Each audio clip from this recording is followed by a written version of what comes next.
Terpilih Republik Indonesia periode 2024-2029.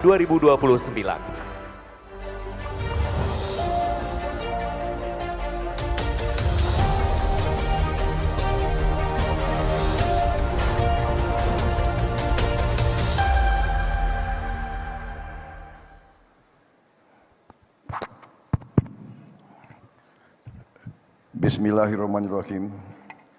Assalamualaikum warahmatullahi wabarakatuh. Selamat sore, salam sejahtera bagi kita sekalian. Shalom, Om Swastiastu, Namo Buddhaya, salam kebajikan, Rahayu. Yang saya hormati dan yang saya banggakan, Ketua Penyelenggara BNI Investor Daily Summit 2024, Saudara Enggar Tiasto Lukita, Menteri Perdagangan Republik Indonesia tahun 2016 sampai 2019.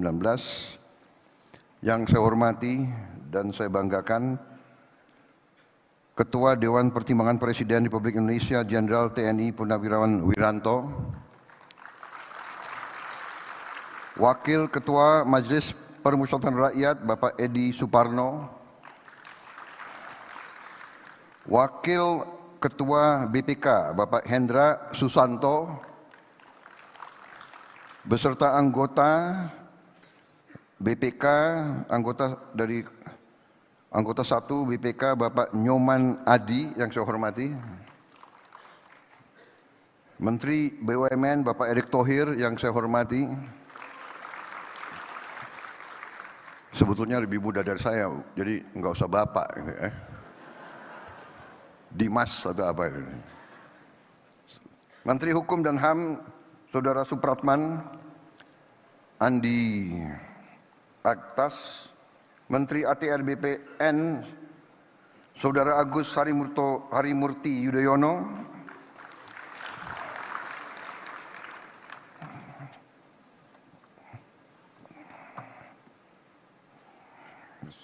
Menteri ESDM tidak hadir. Tolong dicatat itu.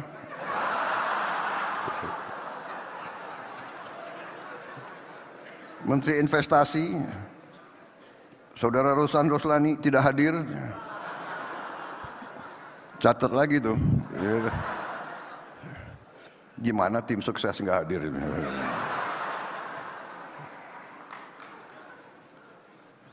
Para duta besar negara sahabat dan perwakilan negara-negara sahabat yang hadir, distinguished ambassadors and representatives of friendly nations,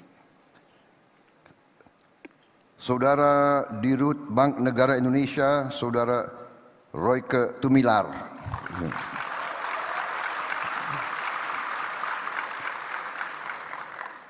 seluruh hadirin peserta BNI Investor Daily Summit 2024 yang saya hormati dan saya banggakan. Saudara-saudara, terima kasih atas kehormatan diberikan kepada saya diundang pada acara ini. Ini kehormatan, walaupun undangan kemarin diberikan kepada saya oleh Pak Enggar secara mendadak. Baru tadi malam saya diundang. Tapi bukan salah beliau, biasa dalam kondisi sekarang agak sibuk sehingga mungkin undangan tertulis, saking banyaknya undangan mungkin tidak saya perhatikan. Tapi untung takdir menghendaki saya hadir. Saya kebetulan ketemu beliau di restoran. Kemudian beliau ingatkan, besok hadir enggak? Ada acara apa? Ya kan? BNI Investor apa? BNI. Waduh, berat kalau saya enggak hadir acara BNI. Gitu. Ya kan? Ngeri saya, kualat, ya kan? Malam-malam saya dibangunin nanti katanya kan. Jadi BNI memang ada sedikit bukan sedikit, tapi ada hubungan emosional dengan keluarga saya karena itu adalah kebanggaan keluarga kami, karena Pak Margono lah yang menerima perintah dari Bung Karno untuk membuka bank milik rakyat Indonesia yang pertama, yaitu BNI.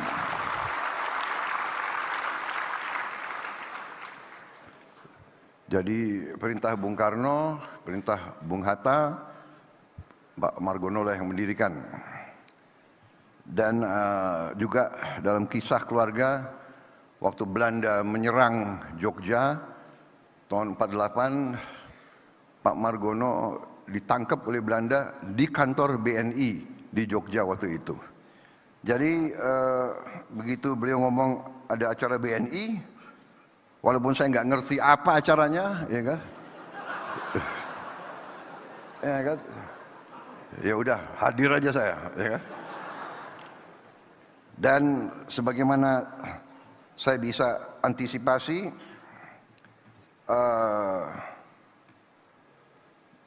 memang acara ini adalah acara tentunya tentang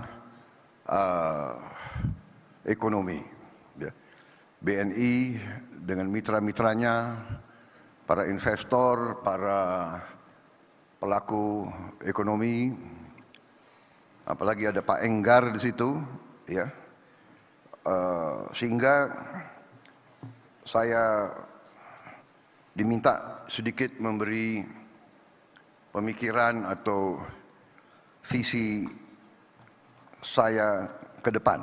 Sebetulnya visi saya ke depan ini sudah sangat sering disebarluaskan, sudah ada buku, sudah ada program, sudah tertulis, sudah disebarkan di mana-mana.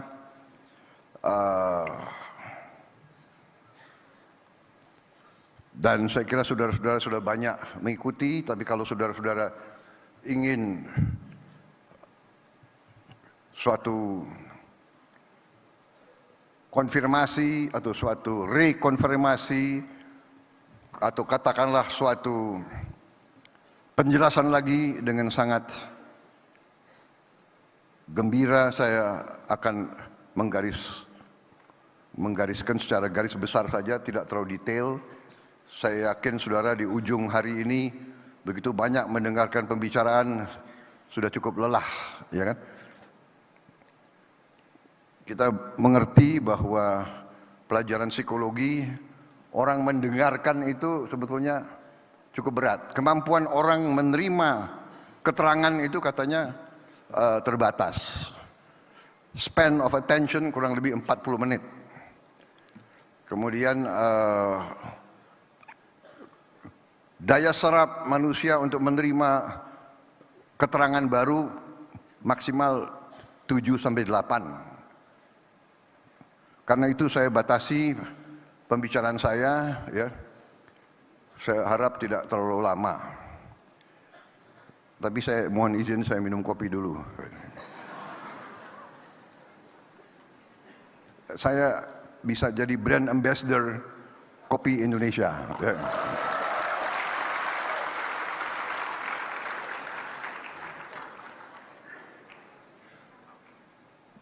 Saudara-saudara, saya kira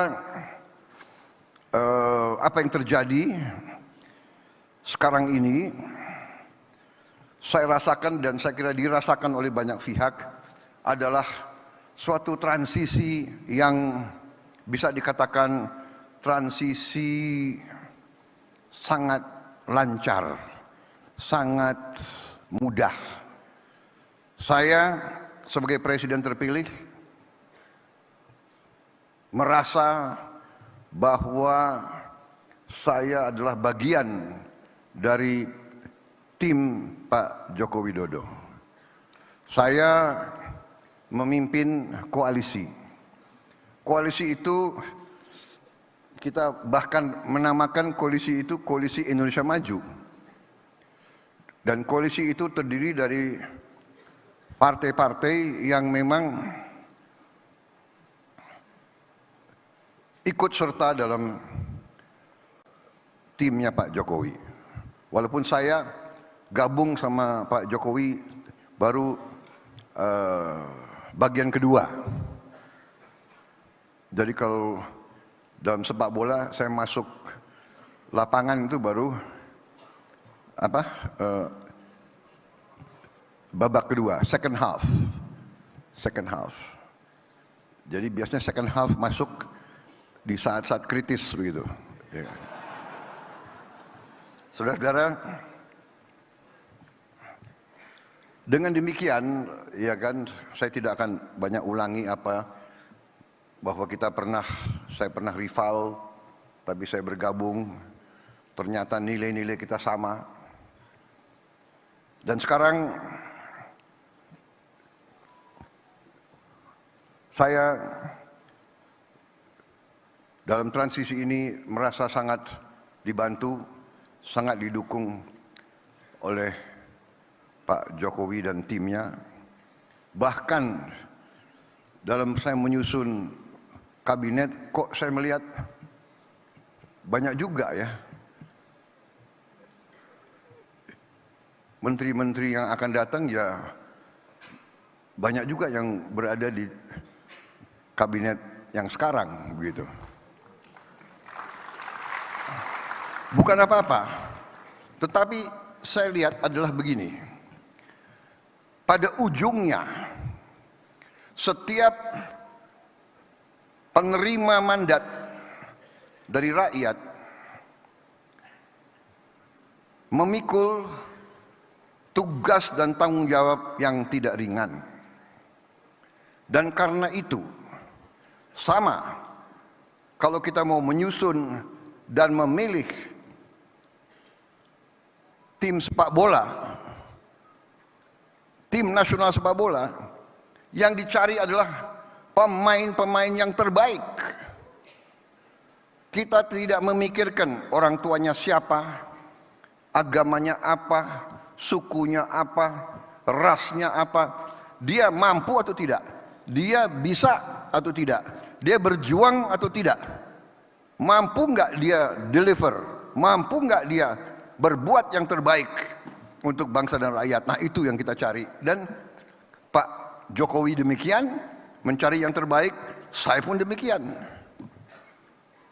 Dan kalau kebetulan orangnya masih bagus, pasti kita akan minta untuk ikut lagi.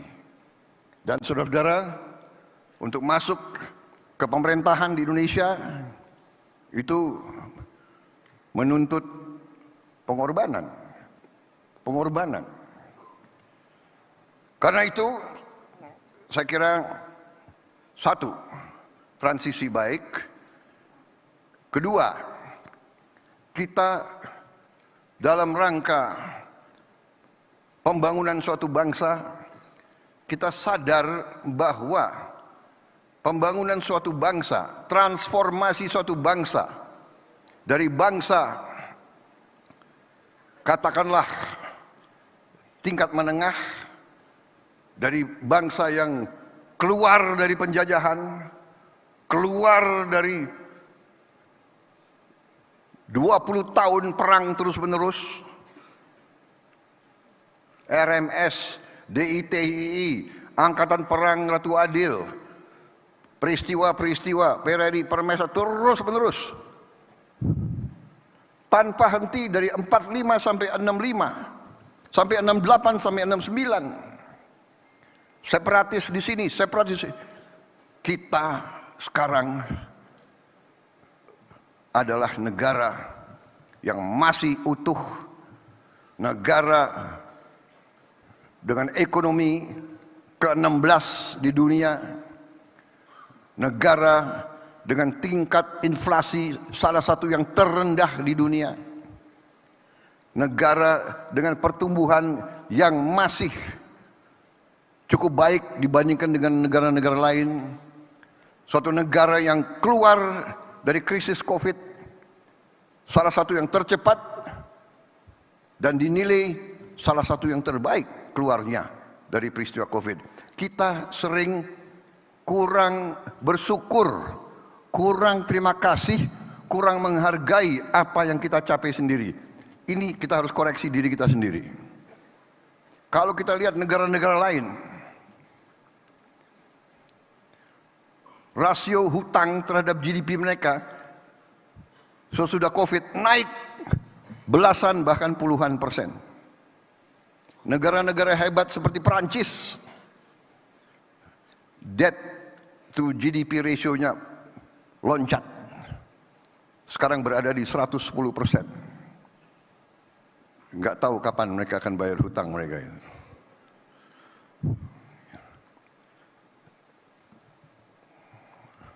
Saudara-saudara sekalian, dengan demikian saya terima mandat dari rakyat dan waktu ini saya gunakan dengan sebaik-baiknya. Saya kumpulkan pakar-pakar, saya kaji perkembangan, saya kaji situasi ekonomi kita bagaimanapun tidak bisa lepas dari kondisi geopolitik global. Kita sadar semua di sini betapa kita berada dalam suasana yang sangat penuh dengan kecemasan. Terjadi perang-perang besar dengan risiko yang sangat besar. Di Eropa, perang Ukraina, di Timur Tengah, perang di Gaza, meluas ke Lebanon, mungkin meluas lagi ke Iran.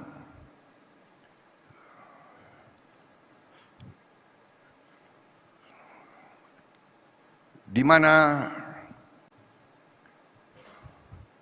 banyak ahli mengatakan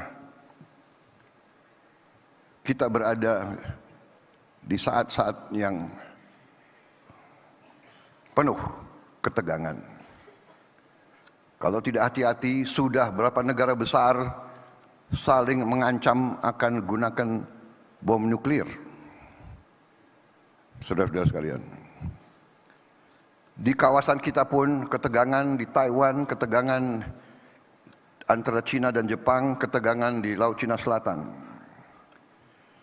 Di tengah ini semua kita bersyukur Indonesia menikmati keadaan damai.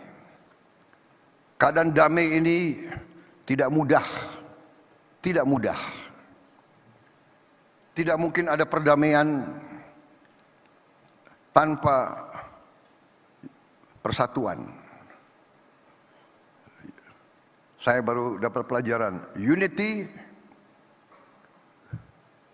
brings harmony. Harmony brings equilibrium. Equilibrium brings peace.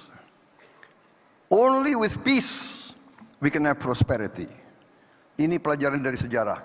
Kemakmuran hanya bisa datang dengan perdamaian, peace.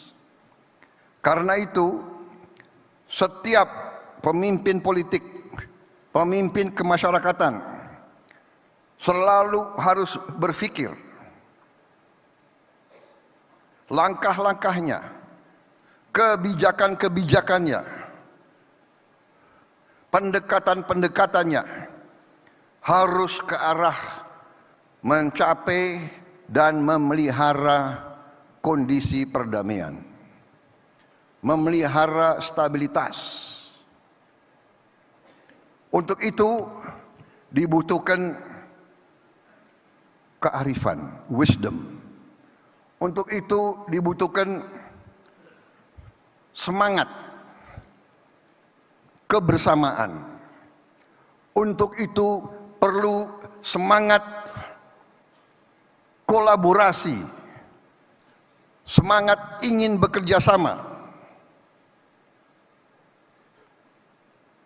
Saudara-saudara, kita mengerti bahwa kita ini memang majemuk. Kita ditakdirkan sudah ratusan tahun Kita ini majemuk, berbeda-beda suku, agama, ras, kelompok etnis, ratusan bahasa daerah. Tapi kita bisa hidup rukun. Dan untuk itu kepemimpinan masyarakat di setiap level sampai ke tingkat nasional, kepemimpinan itu harus kepemimpinan yang bisa membawa dan memelihara kerukunan.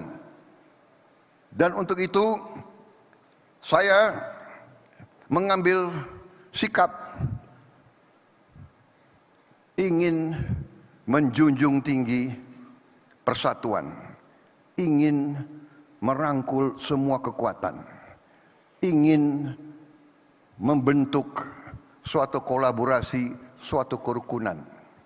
Dan saudara-saudara, sebagai pengusaha, sebagai pedagang, saudara-saudara yang paling mengerti, paling merasakan bahwa hanya dengan perdamaian, hanya dengan suasana sejuk, hanya dengan kerukunan, ada iklim di mana berdagang, berusaha, berwira swasta akan berkembang dengan baik. Tidak ada orang ke pasar kalau terjadi kerusuhan. Tanyalah ke rakyat di Gaza, tanya ke rakyat di Lebanon, bagaimana? Bisa enggak mereka hidup dengan tenang? Bisa enggak mereka berdagang kalau semua gedung mereka dibom, dihancurkan? Karena itu saudara-saudara, saya selalu ingin menjalin dialog. Saya selalu ingin mengajak kerjasama. Bagi saya, ajaran kuno 1000 kawan terlalu sedikit, 1 lawan terlalu banyak, bukan suatu slogan. Itu saya jalankan. Saya tidak melihat ke belakang, saya ingin melihat ke depan.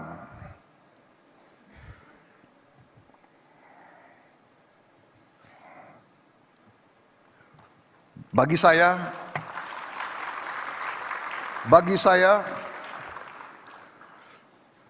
pertandingan adalah pertandingan. Persaingan adalah persaingan.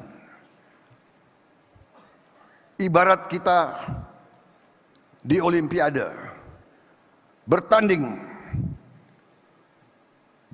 judo, keras, banting, kunci. Begitu selesai, ada yang dinyatakan menang, yang kalah hormat, memberi tangan, bersahabat lagi. Saudara-saudara sekalian, ini jangan hanya di lapangan olahraga, saudara-saudara. Ini harus di lapangan sehari-hari. Ini harus menjadi budaya politik kita. Bersaing, berbeda, bertanding. Begitu selesai, bekerja sama untuk rakyat Indonesia.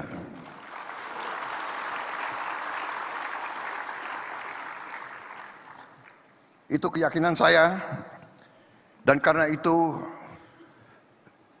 tekad saya akan saya jalankan dengan risiko, karena saya ingin membentuk pemerintahan persatuan nasional yang kuat. Terpaksa koalisinya besar. Nanti akan dibilang, kabinet Prabowo, kabinet gemuk, banyak. Ya, negara kita besar, Bung. Negara kita luasnya sama dengan Eropa. Eropa 27 negara. Kita 1 negara.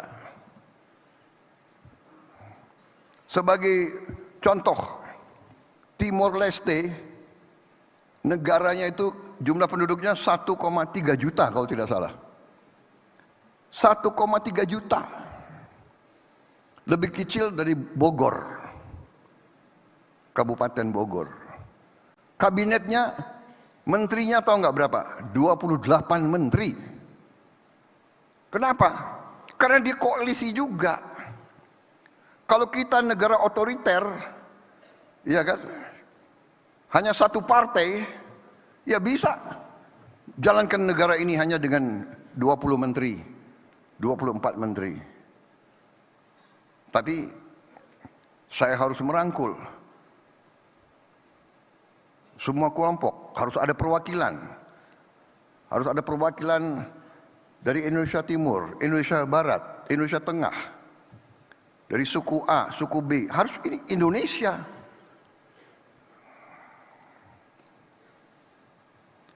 Dan memang pekerjaan kita berat. Kita bersyukur kita diberi kekayaan alam yang luar biasa. Minggu demi minggu, bulan demi bulan, ketemu lagi. Kita baru ketemu ladang gas salah satu terbesar di Andaman. Beritanya 8 sampai 12 TCF. Bisanya lebih. Kita baru ketemu lagi ladang-ladang di mana bekas-bekas Belanda, ternyata cadangannya masih banyak. Saudara-saudara sekalian, ketemu lagi cadangan emas. Rupanya Indonesia ini nanti bisa produsen emas salah satu terbesar di dunia. Ya kan? Jangan cepat tepuk tangan. Emasnya masih di bawah tanah, kita harus gali. Enggak, maksud saya kita, tapi, nah, dengan segala kelebihan kita menghadapi tantangan yang sangat besar. Ya kan? Pertumbuhan bagus, 5% selama sekian tahun berturut-turut, tapi kita harus akui pemerataannya harus kita tingkatkan. Saudara-saudara sekalian, kita harus berani koreksi sistem kita. Kita harus bertanya. Kita harus bertanya bagaimana caranya kekayaan bangsa Indonesia harus bisa dinikmati oleh seluruh rakyat Indonesia. Tidak hanya segelintir orang saja. Kita tidak bisa mengandalkan trickle down economics. Terlalu lambat. Presiden Jokowi sudah memberi contoh intervensi. Intervensi untuk menyelamatkan yang paling lemah bukan salah. Karena itulah kita berhasil menekan dan mempertahankan inflasi sampai di sini. Saudara harus tahu, ini bukan teori buku. Mungkin ini teori di luar buku, nggak ada di buku. Itu pun suatu kelebihan Pak Jokowi, pernah jadi wali kota. Dia belajar mengendalikan inflasi dari waktu dia wali kota. Sekarang Menteri Dalam Negeri mimpin rapat tiap minggu masalah inflasi. Dengan Zoom, semua kabupaten, semua gubernur dipantau oleh Menteri Dalam Negeri.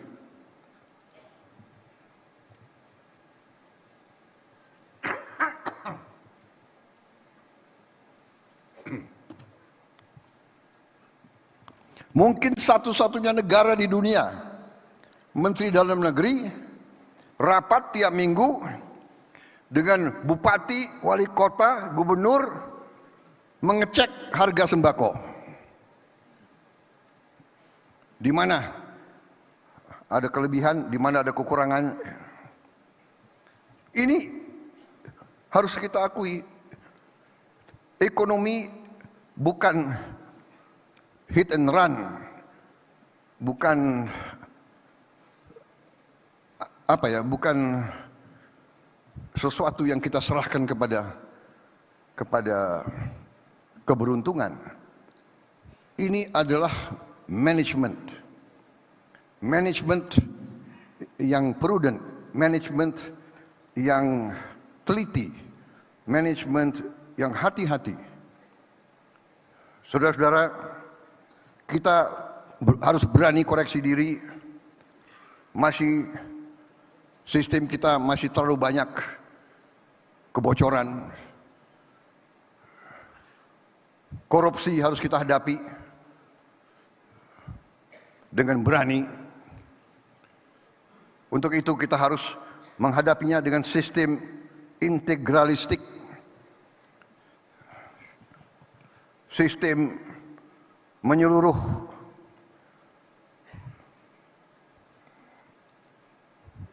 Kita harus berani akui kesulitan. Jangan lari dari kesulitan. Hadapi kesulitan dan selesaikan kesulitan itu. Cari otak-otak terbaik bangsa ini. The best brains and the best heart of our country. Otak terbaik dan hati terbaik. Otak hebat, hati busuk, berbahaya. Itu korupsinya lebih pintar lagi gitu. The best brains, the best heart. Kita perbaiki. Yang kurang kita perbaiki. Kita perbaiki bangsa ini dengan solusi yang kita cari. Kebijakan yang kita cari.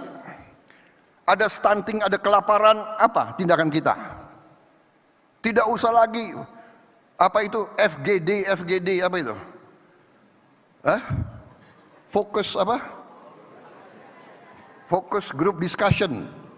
It's too late. We don't need to discuss. Look for solution. Carry out the solution.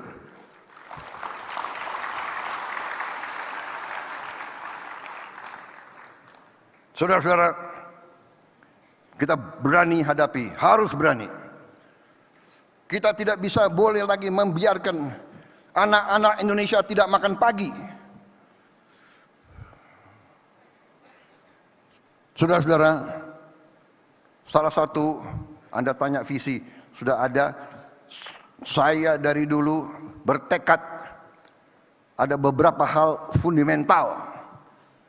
Survival kita suatu bangsa, sebagai bangsa, tergantung beberapa hal yang sangat mendasar. Pertama adalah swasembada pangan. Suatu bangsa harus bisa produksi dan memberi makan ke rakyatnya. Bangsa mau merdeka tidak boleh tergantung dengan impor pangan. Saya bertekad untuk swasembada pangan.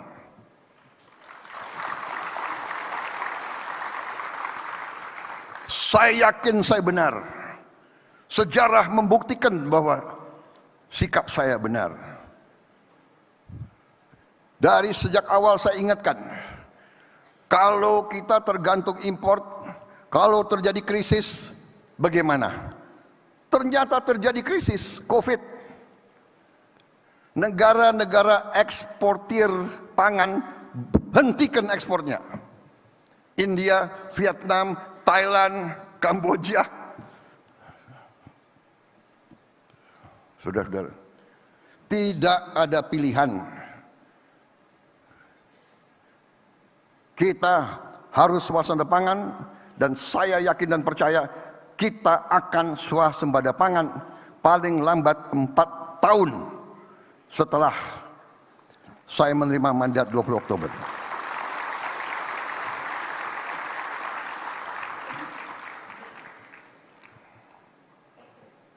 Yang kedua, kita harus swasembada energi.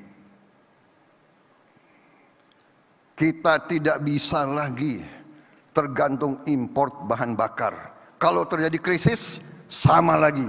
Sekarang Israel diramalkan akan menyerang ladang-ladang minyak Iran.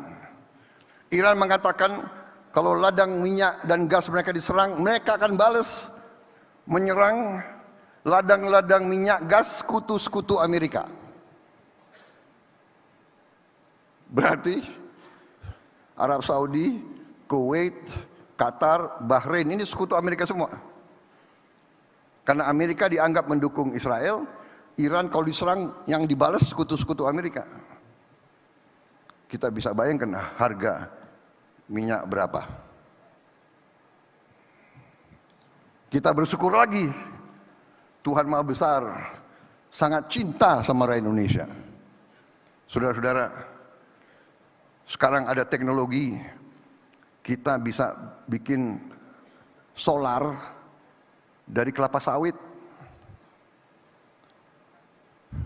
Bahkan tidak hanya B35, B40, B50, tidak, kita bisa bikin D100. Bensin bisa juga dari kelapa sawit. Saudara-saudara sekalian. Jadi kita sangat bisa swasembada pangan. Belum lagi kita menemukan ladang-ladang baru. Dan kita bisa membuka ladang-ladang bekas Belanda dengan teknologi baru. Kita juga bisa batu bara kita rubah menjadi solar, menjadi diesel, menjadi DME, menggantikan LPG. Saudara-saudara, yang Maha Besar sangat baik sama kita. Tinggal kita mampu atau tidak. Selain swasembada pangan, swasembada energi, kita harus hilirisasi. Jadi yang dicanangkan Pak Jokowi ini mutlak kunci terhadap kebangkitan kita. Kita harus hilirisasi, dari hilirisasi kita laksanakan industrialisasi. Bersyukur lagi kita miliki cadangan nikel terbesar di dunia. Kita memiliki cadangan boksit salah satu terbesar di dunia. Koper kalau nggak salah kita ketujuh di dunia. Kita punya thorium, kita punya uranium, saudara-saudara sekalian, kita punya rare earth.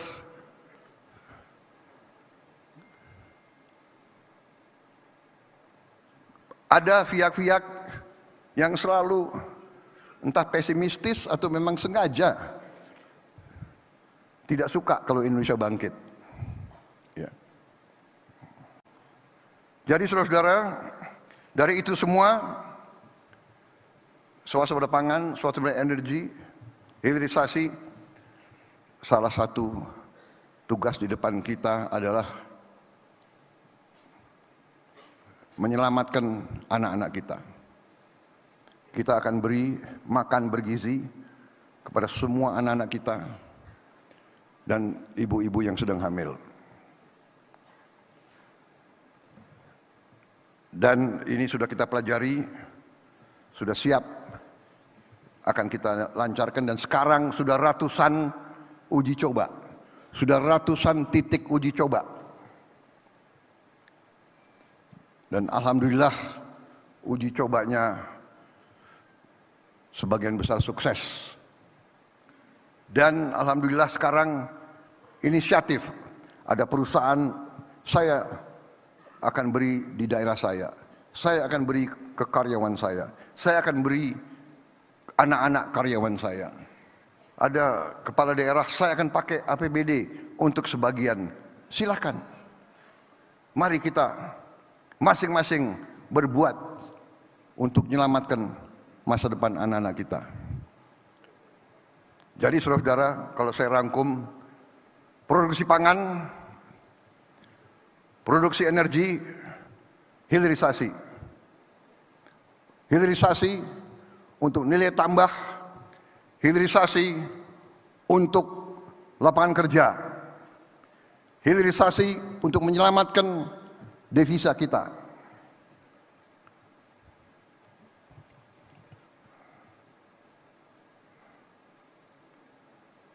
Kemudian salah satu usaha kita juga adalah untuk mengurangi mitigasi kemiskinan. Sekarang banyak subsidi kita setelah dikaji kurang dinikmati lapisan paling bawah. Karena subsidi itu adalah diarahkan ke subsidi barang, produk. Kita sedang mengkaji merubah subsidi menjadi subsidi kepada keluarga. Kita harus sekarang mencari data by name, by address setiap keluarga yang golongan paling bawah. Dan baru pada saat itu dengan cara yang benar, di situ kita berharap BRI, BNI, Pos Indonesia, PLN dengan semua jaringannya sampai ke desa bisa membantu melancarkan pengiriman subsidi itu langsung ke keluarga yang miskin. Saudara-saudara, saya kira secara garis besar itu strategi saya. Saya percaya swasembada pangan, swasembada energi, hilirisasi, makan untuk anak-anak, kemudian mitigasi kemiskinan segera. Kemudian dengan program-program itu semua, para pakar ekonomi menghitung. Sebagai contoh, kalau kita insya Allah berhasil, dan saya yakin kita berhasil, mencakup pemberian makan bergizi untuk anak-anak kita, artinya ada uang beredar di setiap desa, setiap hari. Artinya telur, sayur, pangan, buah,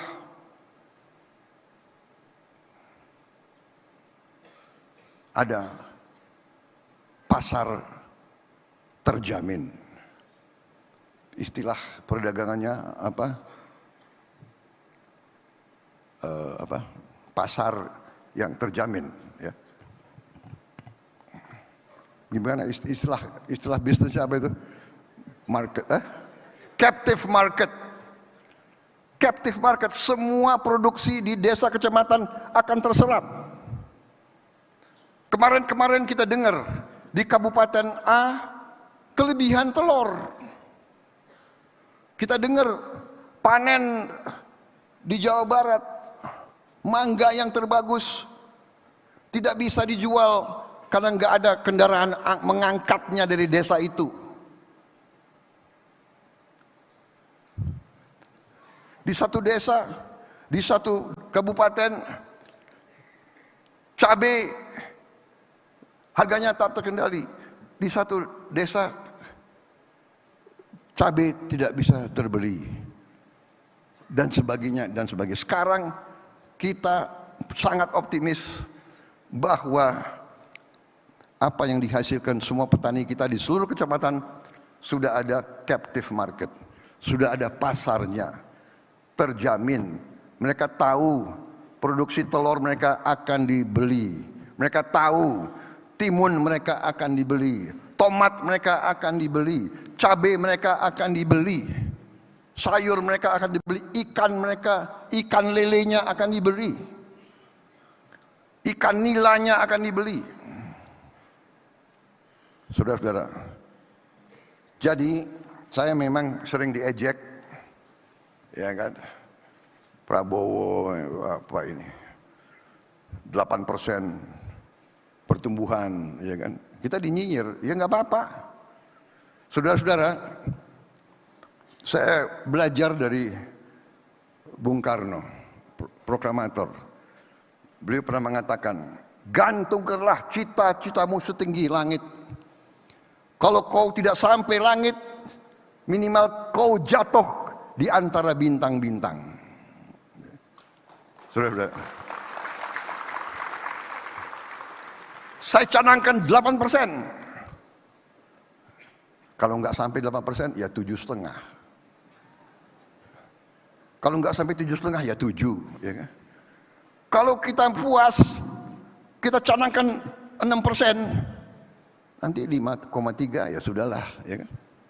Saudara-saudara, dari sejak muda saya pinginnya jadi jenderal, bukan kolonel. Jenderal, cita-cita saya.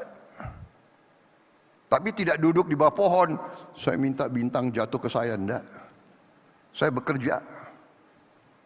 Saya ingin jadi bintang 4. Ya lumayan dapat bintang 3. Ya kan? Ujungnya dapat bintang 4 juga dari Pak Jokowi. Gitu. Jadi saudara-saudara yang muda-muda tak akan lari. Ya. Tidak akan lari. Kalau cita-citamu benar, kau bekerja keras, insya Allah. Never give up. Never surrender. Saya ajarkan kepada saudara. Jatuh, bangun lagi. Jatuh lagi, bangun lagi. Emangnya ada yang kasihan lu jatuh? Bangkit lagi. Jadi siapa tahu nanti tidak 8%. Kalau 9% gimana? Lu nggak percaya kan? Bener nggak? Tunggu tanggal mainnya.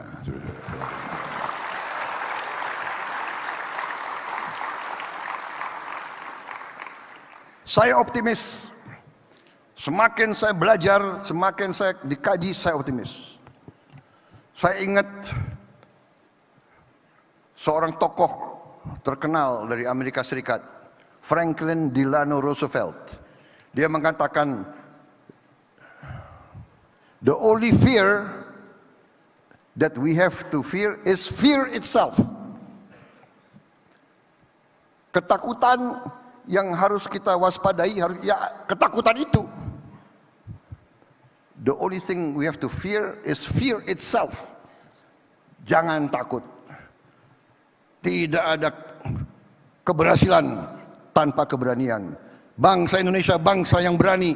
Bangsa Indonesia bangsa yang optimis. Kita insya Allah akan jadi negara maju. Kita akan jadi negara makmur, saudara-saudara sekalian. Tentunya kita harus kerja keras. Kita harus benahi organisasi kita. Benahi sistem pendidikan kita. Merit system. Kita benahi hukum kita, peradilan kita. Salah satu kelemahan kita adalah sistem peradilan kita. Benar, para hakim kita perbaiki kualitas hidupnya. Kita bikin hakim-hakim kita kuat, tegar. Kita beri kepastian siapapun bahwa sistem hukum Indonesia akan jadi bagus. Kita dapat kepastian hukum untuk seluruh rakyat kita. Para investor akan tenang kalau ada kepastian hukum. Ya.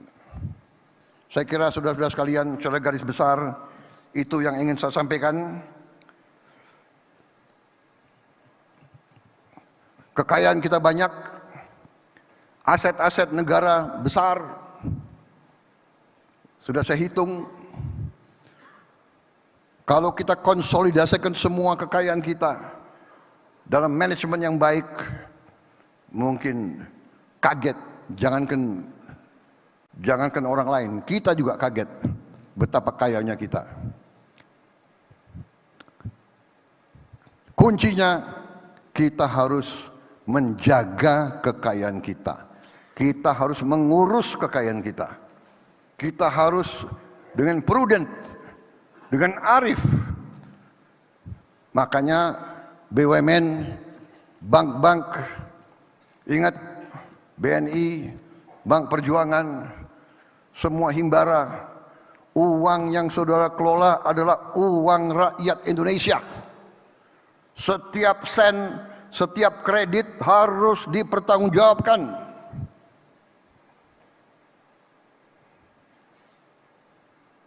Insya Allah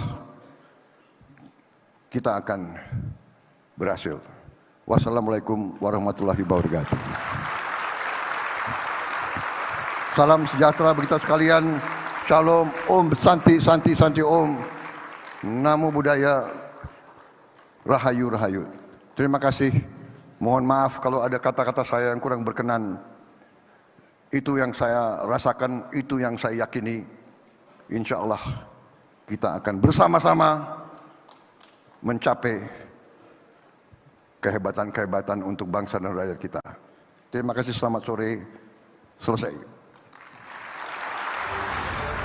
Terima kasih yang terhormat kepada Jenderal TNI Purnawirawan